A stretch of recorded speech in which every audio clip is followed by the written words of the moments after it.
Gus Miftah memberikan fatwa kepada jamaah-jamaahnya bahwa boleh sholat dalam keadaan mabuk. Wah, seperti apa videonya? Coba kita simak ya. Tarik napas panjang 1 jam baru dikeluarkan. Mati kok, Pak? Oh, mati.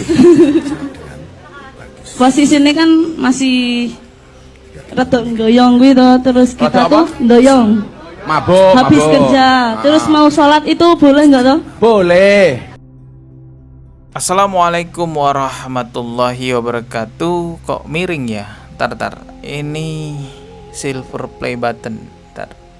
Oke, kali ini saya akan mereaksi beberapa video yang viral di sosial media belakangan waktu ini. Banyak pembahasan yang terlewatkan di channel ini karena saya fokus bahas Al Zaitun. Ya, khawatirnya nanti kalau Al Zaitun ini sudah nggak viral lagi, terus kasusnya entah kemana. Makanya saya dan banyak YouTuber lainnya itu fokus membahas Al Zaitun, mengawal kasus Al Zaitun agar bisa diselesaikan dengan seadil-adilnya. Kali ini alhamdulillah saya ada waktu untuk mereaksi video-video viral di sosial media yang di luar dari pembahasan Al Zaitun, teman-teman ya. Nah, kali ini ada videonya Gus Miftah yang viral di TikTok. Gus Miftah memberikan fatwa kepada jamaah-jamaahnya bahwa boleh sholat dalam keadaan mabuk.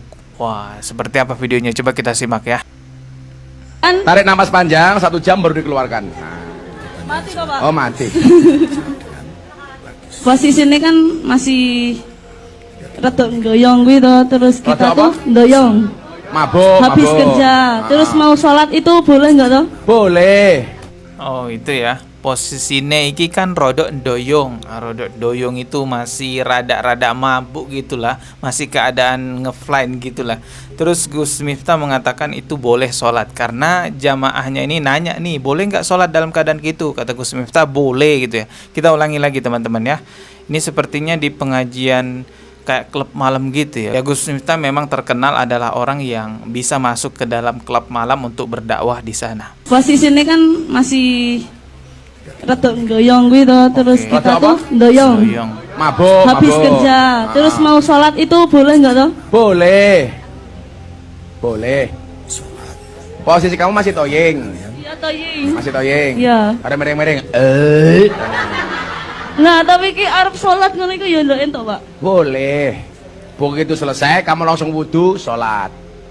Diterima apa enggak, Gus? Urusannya Gusti Allah. Cukup rokib dan atid yang menilai amalku, cangkemmu rasa melu. Berarti ora nambah dosa toh? Apa nah? Enggak Nambah dosa. Enggak toh? Justru dosa lah kowe ra salat. Tetap sholat ya, Nduk ya. Ya, Masya Allah ya.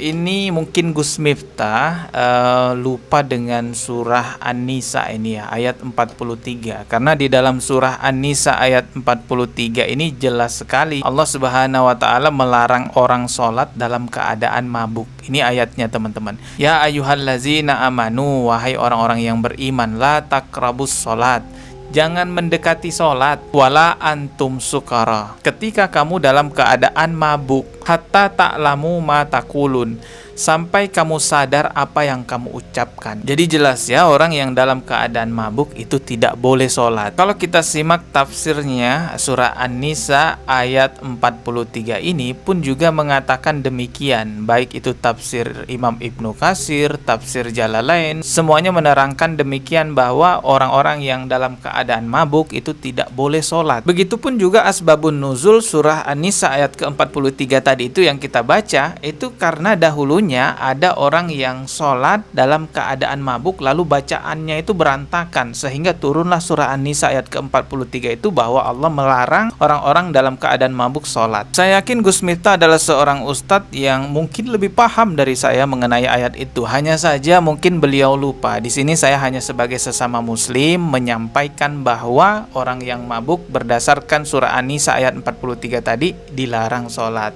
Ustaz, jujur saya pernah sholat sambil mabuk. Kira-kira diterima apa tidak? La taqrabus sholata wa antum sukara. Jangan kamu sholat ketika sedang mabuk. Ada dulu zaman kejadian zaman Nabi orang sholat sedang mabuk. Ada. Ketika sedang mabuk dia sholat. Wala ana abidu ma'abattum wala antum abiduna ma'abud. Wala ana abidu ma'abattum wala antum abiduna ma'abud. Wala ana abidu ma'abattum. Enggak dapat dia simpang lakum dinukum waliyadi.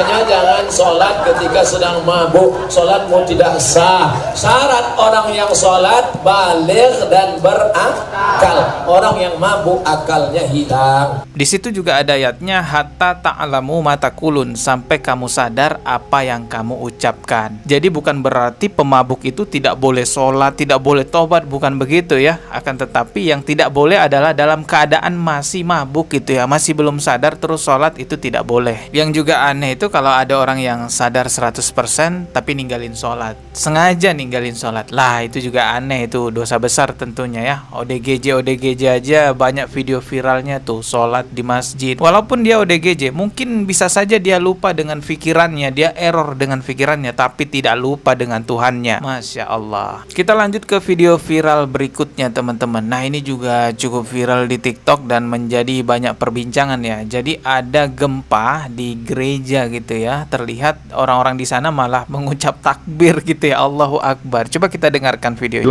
Nama Tuhan kita Yesus Kristus kini dan sepanjang masa. Iya orang-orang takbir semua di sana, Allahu Akbar gitu. Coba kita simak lagi ya. Kita lihat nih. Nama Tuhan kita Yesus Dengarkan Kristus baik-baik. kini dan sepanjang masa.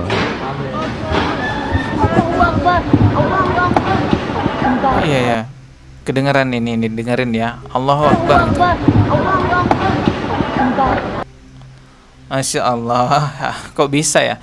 Ini ada keterangannya nih. Sebuah video beredar saat misa di Gereja Katolik Kristus Raja Baciro. Oh, Gereja Katolik Kristus gitu ya, Yogyakarta di Jogja ini ya. Tiba-tiba terjadi gempa, jamaat teriak takbir Allahu Akbar. Kejadian pada hari Minggu tanggal 23 Juli 2023. Oh, baru-baru ini aja ya terjadinya. Mungkinkah mereka yang teriak-teriak Allahu Akbar itu berharap bantuan, mendapatkan keselamatan dari Allah juga? Oh, menarik sekali ya. Tapi sayang sekali kan mereka itu yang teriak-teriak kalau memang non-muslim berarti kan belum berikrar sebagai Islam, mengucapkan 2 kalimat syahadat, ya tentunya tidak mendapatkan pahala dari ucapan takbirnya itu. Dalam surah Al-Asr itu kan udah jelas orang-orang yang tidak merugi dengan amal-amal yang dia perbuat adalah illallazina amanu wa amilus solihati, yaitu orang-orang yang beriman, iman dulu baru beramal soleh. Begitupun juga dalam rukun Islam itu kan yang pertama adalah syahadat dulu, berikrar dulu sebagai orang yang beriman bahwa Islam adalah agama yang benar. Setelah itu baru melaksanakan sholat. Jadi amal-amal perbuatan baik yang diterima oleh Allah sebagai pahala kalau dia adalah seorang muslim sebagai Islam. Makanya dalam surah Al-Asr itu jelas sekali Allah bersumpah demi masa, sesungguhnya manusia di muka bumi ini dalam keadaan rugi. Allah sebut manusia di muka bumi ini rugi menghabiskan waktunya,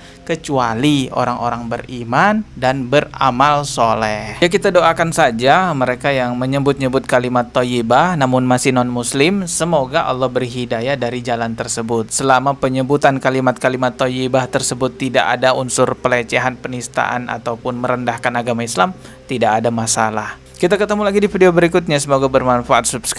Subscribe dan juga lonceng yang ditekan sebagai notifikasi. Wassalamualaikum warahmatullahi wabarakatuh.